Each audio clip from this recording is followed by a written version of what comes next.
प्राचीन काल की बात है। एक पवित्र नगर में एक संत निवास करते थे। उनका नाम था स्वामी अनिरुद्ध। स्वामी अनिरुद्ध एक सिद्ध योगी थे, जिन्होंने सांसारिक मोह माया से दूर रहकर अपने जीवन को ध्यान और साधना में समर्पित कर दिया था। नगर के लोग उनकी पूजा करते थे। उनकी वाणी में ऐसा जादू था कि लोग दूर दूर से उनके दर्शन के लिए आते थे। स्वामी अनिरुद्ध के मन में वैराग्य की भावना थी। उन्होंने कभी किसी स्त्री की ओर नजर उठाकर नहीं देखा था। उनका मन केवल प्रभु की भक्ति और साधना में लीन था। एक दिन स्वामी अनिरुद्ध गंगा के तट पर ध्यान कर रहे थे। सूर्यास्त का समय था।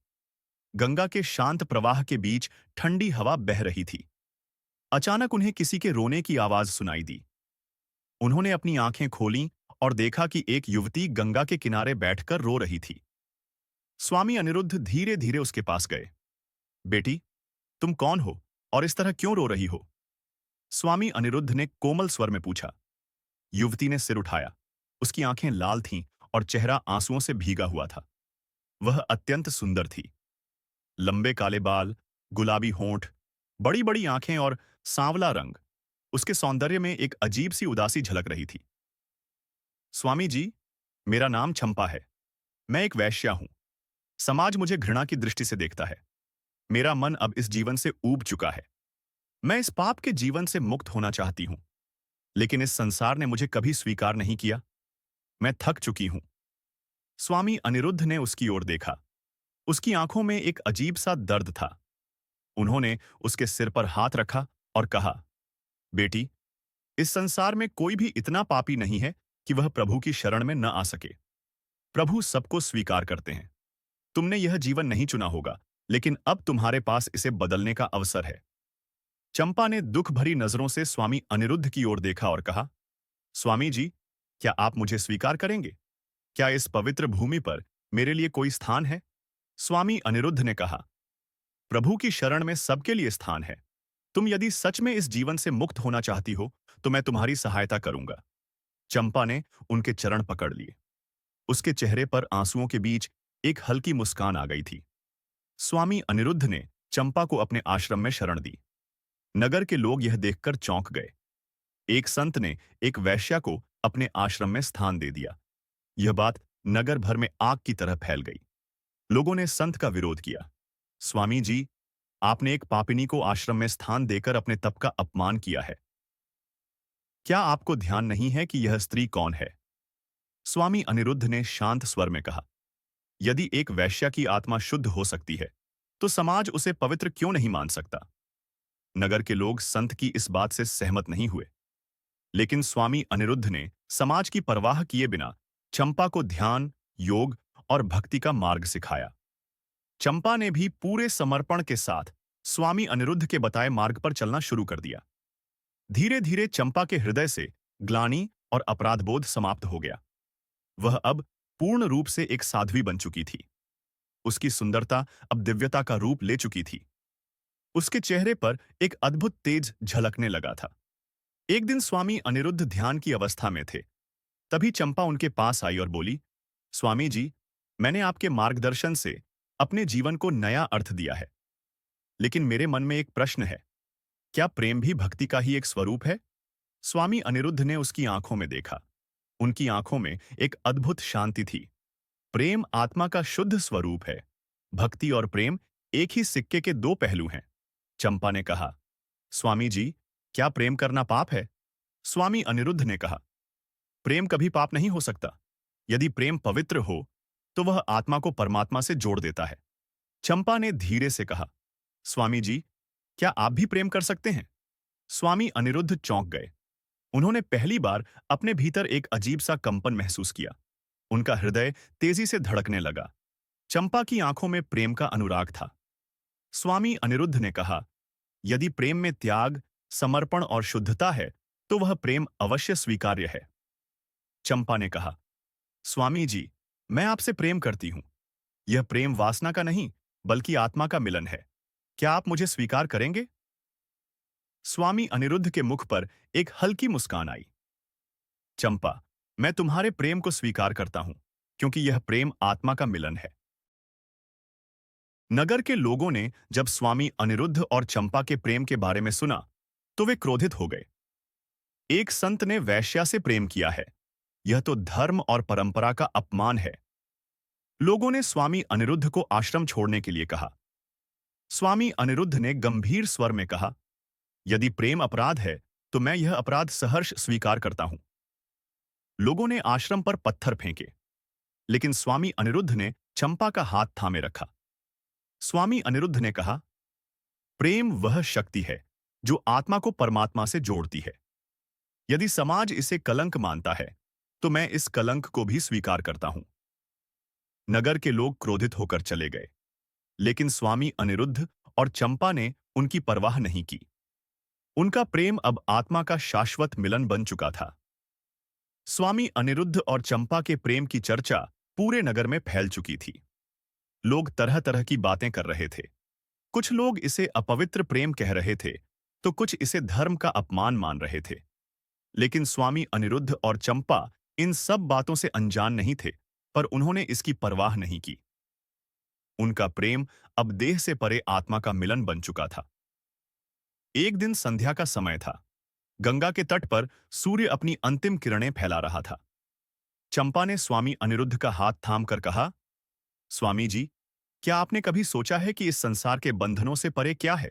स्वामी अनिरुद्ध ने मुस्कुराते हुए कहा, बंधन केवल मन के हैं, आत्मा तो सदा मुक्त रहती है। प्रेम ही वह मार्ग है जो आत्मा को इस बंधन से मुक्त करता है। चंपा ने स्वामी अनिरुद्ध की ओर देखा। उसकी आंखों में प्रेम का सागर लहरें मार रहा था। उसने धीरे से कहा, स्वामी जी, क्या मैं आज रात आपके साथ बैठ सकती हूं? मैं आपके करीब रहना चाहती हूं, आपकी सांसों को महसूस करना चाहती हूं। स्वामी अनिरुद्ध ने बिना कुछ कहे चंपा का हाथ थाम लिया। रात का समय हो गया था। आकाश में पूर्णिमा का चांद चमक रहा था। गंगा की लहरें मंद गति से बह रही थीं। स्वामी अनिरुद्ध और चंपा आश्रम के पास एक कुटिया में बैठे थे। दीपक की मंद लौ कमरे में एक अद्भुत शांति फैला रही थी। स्वामी अनिरुद्ध चंपा के पास बैठे थे। चंपा ने धीरे से अपना सिर स्वामी अनिरुद्ध के कंधे पर रख दिया। उनके बीच एक गहरा मौन था, लेकिन वह मौन शब्दों से अधिक मुखर था। चंपा ने धीमे स्वर में कहा, स्वामी जी, क्या प्रेम इतना शुद्ध हो सकता है कि इसमें देह का कोई बंधन न हो? स्वामी अनिरुद्ध ने उसके बालों को सहलाते हुए कहा, प्रेम आत्मा का मिलन है, देह इसमें माध्यम मात्र है। यदि प्रेम में समर्पण है, तो देह भी पवित्र हो जाती है। चंपा ने उनकी ओर देखा। उसकी आंखों में प्रेम और समर्पण का सागर उमड़ पड़ा। स्वामी जी, क्या आप आज मुझे स्वीकार करेंगे? स्वामी अनिरुद्ध ने उसकी आंखों में गहराई से देखा। उनके हृदय में एक अजीब सी हलचल हो रही थी। उन्होंने धीरे से चंपा का चेहरा अपने हाथों में थाम लिया और कहा, चंपा, मैं तुम्हारे प्रेम को स्वीकार करता हूं, क्योंकि यह प्रेम आत्मा का मिलन है। चंपा ने धीरे से अपनी आंखें बंद कर लीं। स्वामी अनिरुद्ध ने धीरे से उसे अपनी बाहों में भर लिया। उनके हृदय की धड़कनें एक लय में धड़क रही थीं। चंपा ने अपने होंठ स्वामी अनिरुद्ध के होंठों पर रख दी। यह प्रेम देह का नहीं था, यह प्रेम आत्मा का था। उस रात चंपा और स्वामी अनिरुद्ध एक हो गए। उनके प्रेम की सीमाएं अब समाप्त हो चुकी थीं। वह एक ऐसा मिलन था जो शरीर से परे आत्मा का मिलन था। स्वामी अनिरुद्ध ने पहली बार सांसारिक प्रेम का अनुभव किया। सुबह का समय हुआ। चंपा स्वामी अनिरुद्ध के पास लेटी थी। उसकी आंखों में संतोष था। उसने धीरे से स्वामी अनिरुद्ध का हाथ पकड़ते हुए कहा, स्वामी जी, आज मेरा जीवन पूर्ण हो गया है। आपने मुझे स्वीकार किया, इससे अधिक मैं कुछ नहीं मांग सकती। स्वामी अनिरुद्ध ने उसके माथे पर एक कोमल चुंबन दिया और कहा, चंपा, प्रेम ने हमें पूर्ण कर दिया है। अब हमारे बीच कोई भेद नहीं है। नगर में यह खबर आग की तरह फैल गई। लोग आश्रम के द्वार पर इकट्ठा हो गए। स्वामी ने एक वैश्या के साथ रात्रि बिताई है। यह तो धर्म का पतन है। स्वामी को इस आश्रम से निकाल देना चाहिए। स्वामी अनिरुद्ध और चंपा ने द्वार खोला। सामने नगर के ब्राह्मण और प्रतिष्ठित लोग खड़े थे। एक ब्राह्मण ने कहा, स्वामी अनिरुद्ध, आपने हमारे धर्म का अपमान किया है। एक वैश्या के साथ प्रेम करके आपने अपने तप को कलंकित कर दिया है। स्वामी अनिरुद्ध ने शांत स्वर में कहा, प्रेम का स्वरूप शुद्ध है। यह आत्मा का मिलन है। क्या आत्मा के मिलन में कोई कलंक हो सकता है? ब्राह्मण ने क्रोध से कहा। लेकिन वह एक वैश्या थी। उसका अतीत पाप से भरा है। स्वामी अनिरुद्ध ने गंभीर स्वर में कहा, तो क्या अतीत का पाप व्यक्ति के वर्तमान और भविष्य को परिभाषित करता है? यदि आत्मा शुद्ध हो चुकी है, तो अतीत का क्या अर्थ रह जाता है? ब्राह्मण ने कहा, यदि आप अपनी साधना को बचाना चाहते हैं, तो इस स्त्री को त्याग दीजिए। स्वामी अनिरुद्ध ने चंपा की ओर देखा। उसकी आंखों में प्रेम और समर्पण का प्रकाश था। स्वामी अनिरुद्ध ने कहा, यदि मेरी साधना का अर्थ चंपा को त्यागना है, तो मैं ऐसी साधना को अस्वीकार करता हूं। यदि प्रेम अपराध है, तो मैं यह अपराध सहर्ष स्वीकार करता हूं। नगर के लोग क्रोधित होकर चले गए। लेकिन स्वामी अनिरुद्ध और चंपा ने उनकी परवाह नहीं की। अब उनका प्रेम आत्मा का मिलन बन चुका था। कुछ समय बाद चंपा बीमार पड़ गई। उसका शरीर कमजोर हो गया। स्वामी अनिरुद्ध दिन रात उसकी सेवा करते रहे। एक रात चंपा ने स्वामी अनिरुद्ध का हाथ थामकर कहा, स्वामी जी, मेरा समय आ गया है। अब मैं इस संसार को छोड़ने जा रही हूं। स्वामी अनिरुद्ध की आंखों में आंसू आ गए। चंपा, मैं तुम्हें छोड़ नहीं सकता। तुम मेरी आत्मा का हिस्सा हो।